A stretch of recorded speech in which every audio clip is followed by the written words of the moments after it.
Hi, friend. Welcome to another episode of Making Dough Show. My name is Hingham, and my husband and I, we own a couple restaurants in the San Antonio area. And today we're going to be talking about how to turn around a failing restaurant. Here's what happens. Any business goes up and any business comes down. This is what it is, especially in the restaurant market. It is very competitive, and I actually wanted to share with you a show that I did about how to beat the competition, where I share 7 tips on that. I will have the link down below on that. It is incredibly competitive industry that you and I have signed up for. And we're going to go through some seasons that we think that things are not going very well, and maybe it seems that we're failing. And today I get to answer a question from somebody from our community, and I'd like you to tune in and to see what are some of the things that you can learn, that you can apply if you are going through a rough season in your restaurant, how to turn around a failing restaurant. This, again, is from a restaurant owner. My wife and I have a cafe. We are open for coffee, breakfast, and lunch, 8 a.m. to 2 p.m. And although we've been in business for more than 6 years, 5 years then we moved or whatever. It seems like they were in a location for 5 years and then they moved. We feel like this is not going anywhere and our sales are not great at all. We want our breakfast to be busier and more profitable, but it seems like the only constant is that we have either a good morning or a good lunch. Now with the coronavirus, we really feel that we are going to throw the towel for good. Can you give us some advice as to how to improve our breakfast sales? We just don't know what we're doing wrong. First off, I'm so sorry about all the garbage we're all going through with the coronavirus. It is very hard for us all. It's unpredictable. It's up, it's down. It depends on where you're located, and I don't need to say more about that. You already know that, and I'm really sorry about what y'all are going through, and about the fact that, again, it seems like you don't know what's working, what's not working. So if I were to come in and have a convo with you, as you're sharing with me that things are not going very well for your restaurant, I'm going to first gather intel as to what it is that is working, what has not worked, what are we doing, before we can figure out what is going to be our plan of action. So if you have a failing restaurant, I really would like you to equally get a pen and paper or write some of these ideas down as we're going through different questions. At the end of the day, it is going to be your discernment. You are on the ground in the front lines to know what's best for you and your restaurant. You know what happened in the past. You know your demographic better than anybody else, right? Someone from outside may not know. But I would want to ask you some questions to gain some clarity so we can come up with a plan of action. Does that make sense? So the first thing that I wanted to tell you is that it's incredibly important to step back. When you get very frustrated and burnt out by your restaurant because you're working it, you don't know what is wrong with it, you've tried different things, and you get a little burnt out. I mean, that's just really normal and frustrated. We've all been there. It's important to step back. It'd be nice for you and your wife if you wanted to take a night and go to a local hotel with a nice pool or somewhere nice where you are able to reflect and identify your objective. Why did you guys get into this business? What was your vision? Did you go into it for freedom because you wanted to be free? You want to be your own boss? Is it because you just are so passionate about food? You have always wanted to have your own restaurant because you have great recipes? You're just phenomenal in the kitchen? Is it because you wanted to make more money because you thought this was a very profitable business? Is it that your vision was you envisioned that you want to have hundreds and hundreds of locations around the U.S. or wherever you're located, tuning into this show? What is your vision? And maybe you got into you don't even maybe remember what was your vision and what was your objective when you got into this business. But when things are going well and things are not going well, it is incredibly important for us to know why we're here, because when the going gets tough, that's what we can rely on. Where you thinking about, okay, let's do this family business. It's going to be a legacy business that I'm going to pass to my children. Was that your objective? What was the objective? What was the vision that you all got into this? And then the next step is that vision still valid, right? Maybe you were like, again, with the example of passing this business to your children, and you're like, well, actually, kids are teenagers and are absolutely not interested. They all want to become surgeons and engineers, and they don't want to necessarily be running this restaurant. So that objective you have may have shifted, and then you need to shift based on that as well. Or, you wanted freedom, you wanted money. I don't know really what it was or how what was your vision? So I would ask you to sit down and craft that, review it if you have done it before, and if not, it is time for you to craft that vision and objective that you had in place for your restaurant. Next is we need to get incredibly masterful at knowing our numbers. You know what I mean? It's like a person who's got diabetes. They need to know their numbers, right? Whatever. I really don't know much about it, but I do know that you need to check your insulin levels on a daily basis, right? Someone who has got diabetes knows their numbers. You know what I'm saying? You and I need to know our numbers front and back, in and out. What is the break-even point? Are you even hitting the break-even point? Where is the break-even point? Because if we don't know that, then it's going to be really hard for us to know. Is it like you're almost close to the break-even point? Are you really far from the break-even point? In fact, I have a video where I share like how easy it is for you to calculate a basic break-even point. It takes 3 minutes. It goes based on your fixed cost, which like is your rent and stuff, that you can really calculate if your rent is this, how much your gross sales need to be, because that would give us an idea where you are after 6 years. The break-even point is here because the rent is outrageous, hypothetically. Then that's going to give you an insight. Are you just actually really close to your break-even point? So how are we going to pass that break-even point to make this restaurant profitable? The numbers, you need to be checking your sales data, your labor data, your food cost data. Are all of those within range? If they're not within range, how far are we from where we need to be? That is knowing your numbers. You need to know your numbers in and out, because this business is not that profitable. The profit margin isn't outrageous. So if you do not have a handle on your numbers, you are going to be losing money. It's just a fact. But again, looking at the numbers give you so much insight, because as I said, you may have a restaurant in Hollywood Boulevard and you're like, well, the rent is like here and we've been here 6 years, and so maybe that is not the best location. Do you know what I mean? So some of those things you need to know. Again, your numbers and your break-even point is very, very important. The other thing is that, it seems to me, and I also wanted to tell you guys these. If you're watching this video on YouTube, all of the photos that I'm using here as the slide is photos of this restaurant that they have contacted me. You can see that the food and even the restaurant looks, I can't make this work. The food looks delicious. I mean, look at that. And this is the restaurant. Look how, it's a gorgeous looking restaurant. I looked that up on social media and on Google, trying to find some pictures of this establishment that we're talking about. The food looks gorgeous. The food, I mean, look at that. So what I want to know is like, okay, you're telling me your sales is not where it needs to be. So first I went over a few things with you. Where are break-even points? What was your vision going into this business? Next is we got to look at your customer feedback. And in respect to this restaurant, again, I checked their social media reviews. They have great reviews as well. They had great reviews, and again, the food looks delicious.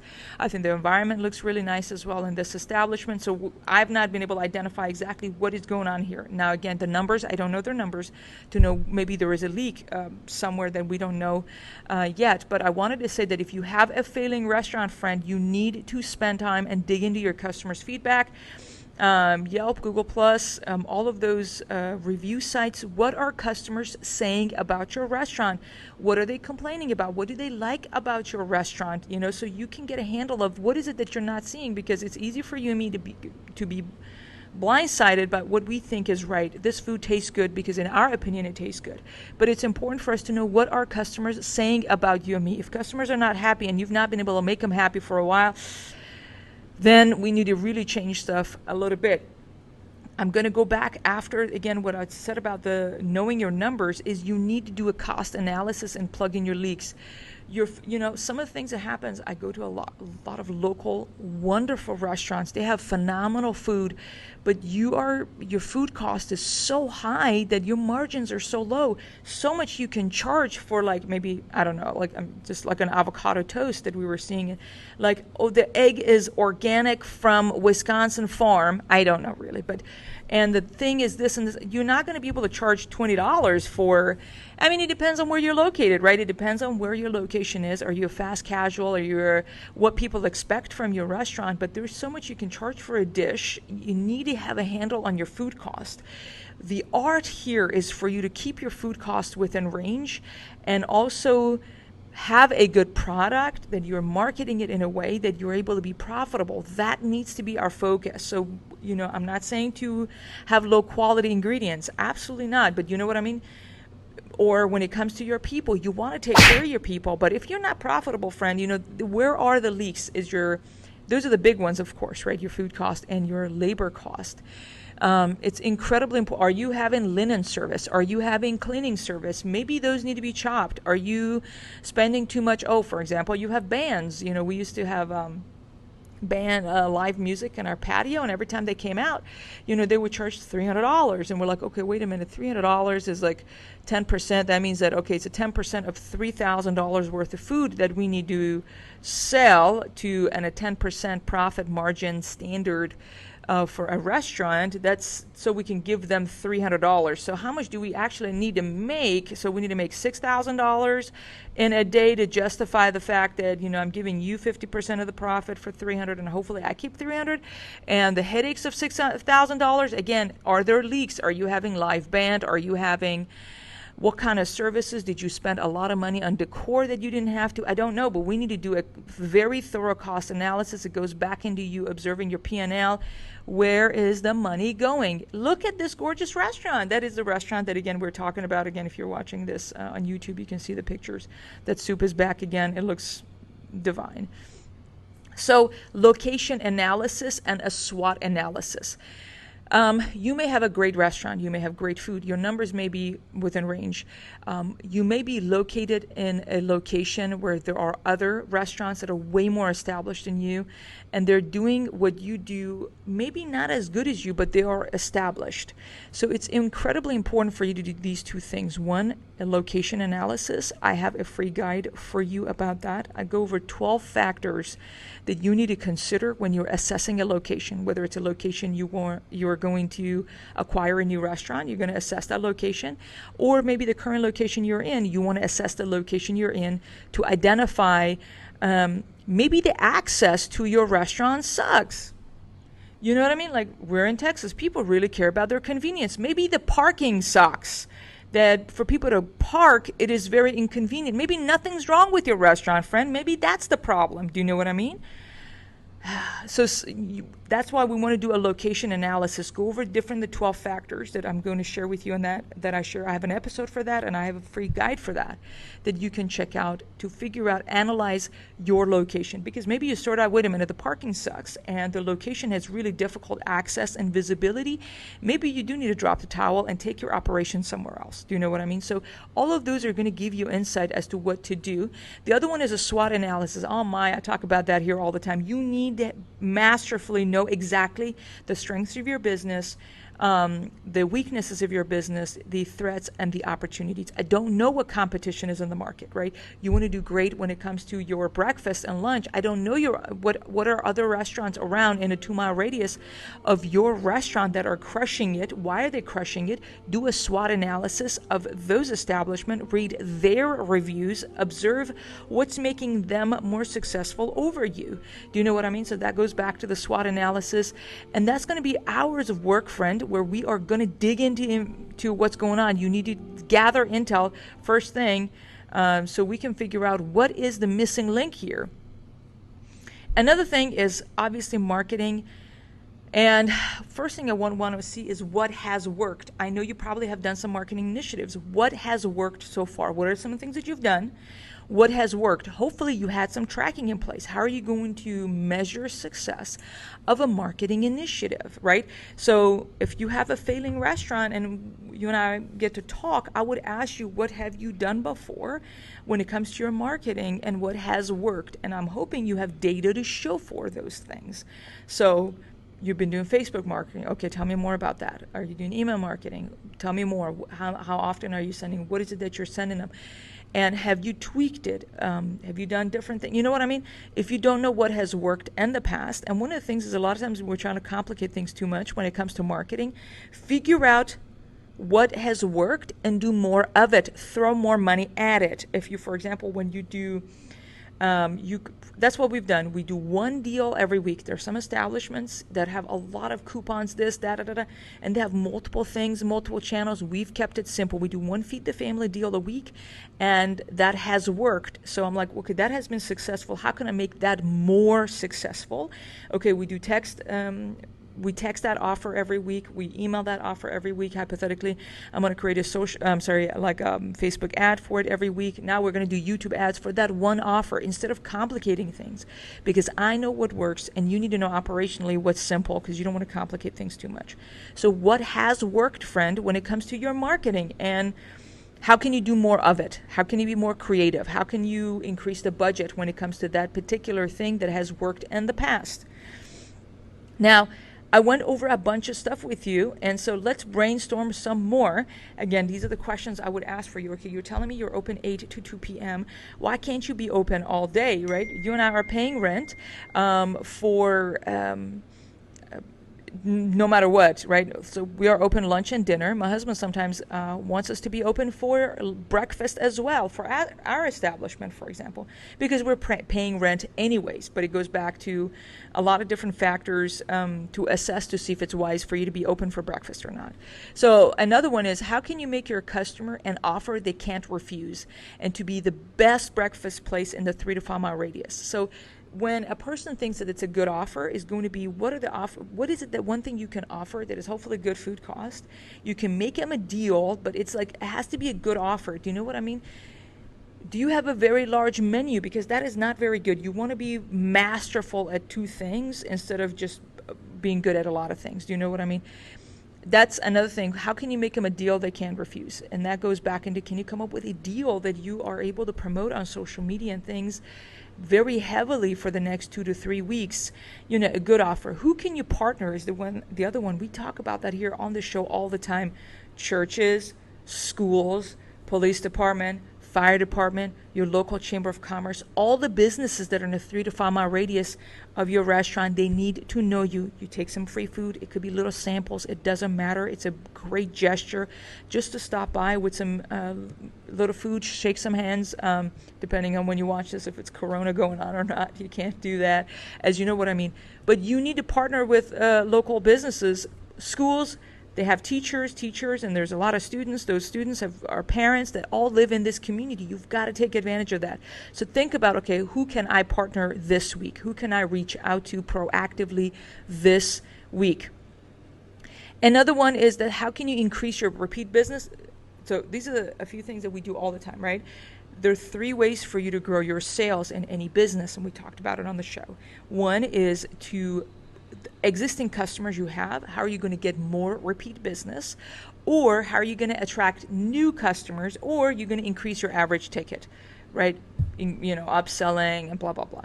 That's just the most common thing in any line of business. So the customers you currently have, I would ask, okay, you don't have that many customers, but the ones you currently have, how can you increase your repeat business, friend? Are you able to make a weekly offer?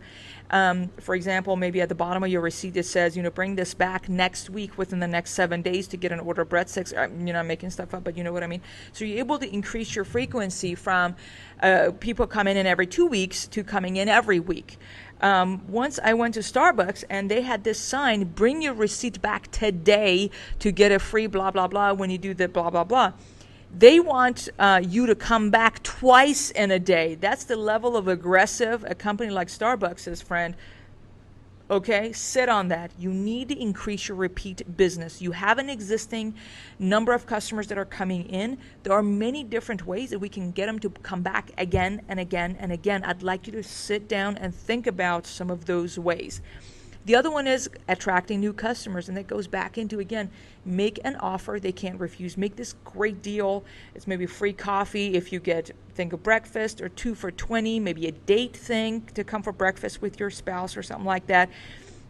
How can you make it a no-brainer and then go very wide with social, like 3 mile of your restaurant, and throw $200 at it and see what happens, right?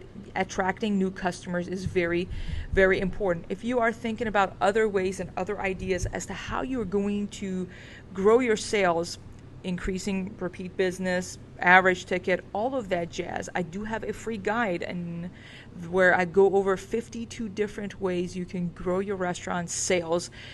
Why? Because I think you need to implement one thing every single week. Because if you implement one thing a week, by the end of the 52 weeks, you will have this whole thing that, like a automated machine that is working for you, where you are, again, getting customers to come back again and again more frequently, and you are getting in front of new customers all the time. So going back to this, if you are having a failing restaurant and or going through a tough season right now due to Corona or not, I think that the questions that I shared with you hopefully are insightful. You need to study your restaurant, step back, look at your vision. What was your objective? Because if you have no passion for this business, and if that's the case, then figure out why you don't have the passion for it. Because you don't want to regret why, before you leave, you need to make sure that you have a very clear vision of why you got into this business and why you are leaving this business. So when you look back, you're like, yep, the reason we left is because of these 10 things, for example. So I strongly recommend you get away with your spouse and dig deep. Look at your numbers, look at your trends. What are the customers saying about your restaurant? Do a location analysis, do a SWOT analysis of your competitors that are doing great to figure out the gap, to see how you can either, again, do this well, be profitable, because it is incredibly painful when your restaurant is not profitable. This is a very stressful hobby. Nobody likes a stressful hobby, right? And so get on that. Again, I really hope that you found this episode helpful. If you have any questions that I can answer on the show, be sure to send us an email to makingdoughshow@gmail.com. You can come to our website. There's a form. You can submit your questions as well. If you have any comments you would love to share with me or any questions you have, you can always comment as well if you check us out on YouTube. And be sure to subscribe to the show. We're on all the podcast platforms. Leave us a review on the podcast department. I would appreciate it greatly. I am busy just like you. We have 3 young children, and I try to make time to come out to serve you because this is a very tough industry, as we all know. If you think that someone would benefit from the show, please share it on social media platforms, maybe on a Facebook group that is for restaurant professionals or a LinkedIn group. I appreciate it greatly. With that, let's get back to work and make some dough. Thank you. Bye-bye.